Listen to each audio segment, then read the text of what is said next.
எவன் புரட்டி தரலாம். 4ஆம் வசனத்தில் அந்த கல் மிகவும் பெரிதாக இருந்தது, அது தள்ளப்பட்டிருக்கிறார். அந்த கல் மிகவும் பெரிதாக இருந்தது, தள்ளப்பட்டிருக்கிறார். கல்லறையின் வாசலுக்கு கல்லை நமக்காக எவன் புரட்டி தரலாம்? Who will roll away the stone for us? It was a very large. Who will roll away the stone for us? இந்த கல்லை நமக்காக புரட்டி தள்ளுபவர் யார்? யார் இந்த கல்லை நமக்காக புரட்டி தரலாம்?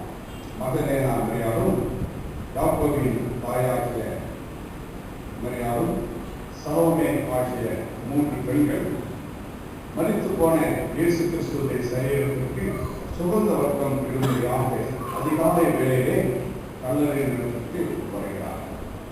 கல்லறை நெருங்குகின்ற வேளையிலே வாஞ்சை ஒரு புறம், ஆபத்து ஒரு புறம்.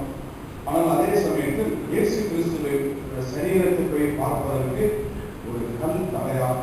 ஏனென்றால் யூதருடைய பாரம்பரியத்தின்படி கல்லறை என்று சொல்லும் பொழுது ஒரு மலையை குடைந்து ஒரு அறை போன்ற ரூம் போன்ற கல்லறையை குடைந்து அதற்குள்ளாக சரீரத்தை வைத்து அதனுடைய கல்லறை முகப்பை ஒரு பெரிய கல் மூலமாக வைத்து அதை மூடிவிடுவார். அந்த கல்லை புரட்டுவது என்பது எளிதான காரியம். எனவேதான் இந்த பெண்கள் சொல்கிறார்கள், இயேசு கிறிஸ்துடைய சரீரத்திற்கு நாம் சுகந்த வர்க்கம் வழியாக நாம் போகிறோம். அந்த கல்லறைக்குள்ளாக போவதற்கு நமக்கு ஒரு பெரிய கல் அங்கு வைக்கப்படும். அந்த கல்லை எடுத்த பிறகுதான் அந்த கல்லறைக்குள்ளாக செல்ல முடியுமே என்கின்ற ஒரு கேள்வி எழுப்பப்படுகிறது. அதே சமயத்தில் இயேசுவின் சரீரத்தை காண வேண்டும் என்று சொல்கிறோம். அந்த கல் நமக்கு அவையாக இருக்கும் என்கின்ற ஒரு கவலை.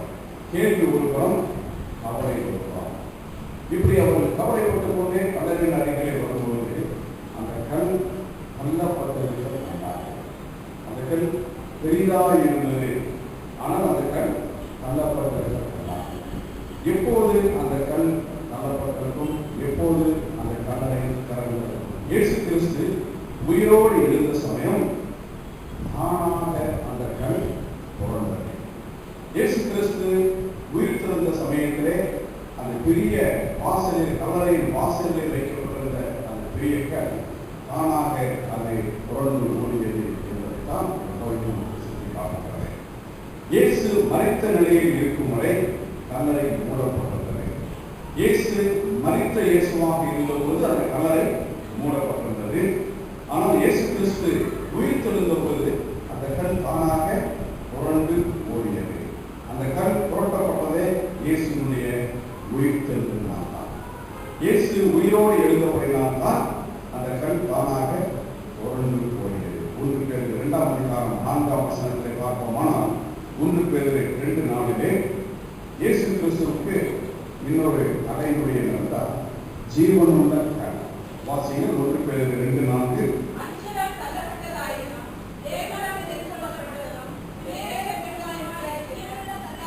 ஜீவனுள்ள கல்லாகிய அவருக்குள்.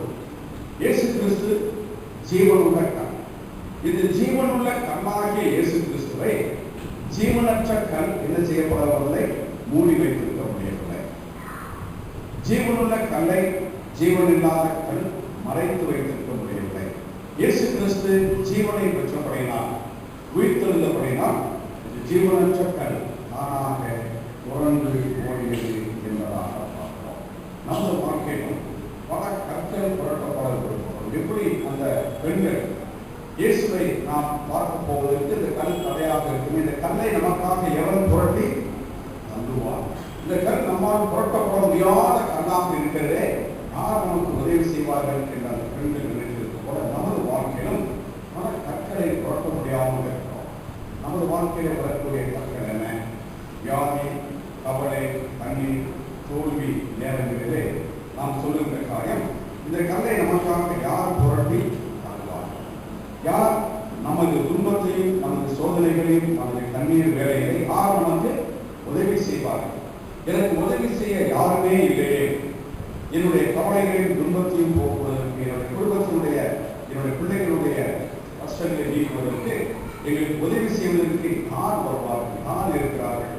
எனக்காக யார் இந்த கல்லை புரட்டி அனுபவங்கள் என்கின்ற நிலை நமது வாழ்க்கையிலே வரும்போது நமது வாழ்க்கையிலே வரக்கூடிய இந்த கண்கள் புரட்டி தள்ள வேண்டுமானால் உயிர்த்தெழுந்த இயேசுவை நாம் ஏற்றுக்கொள்ள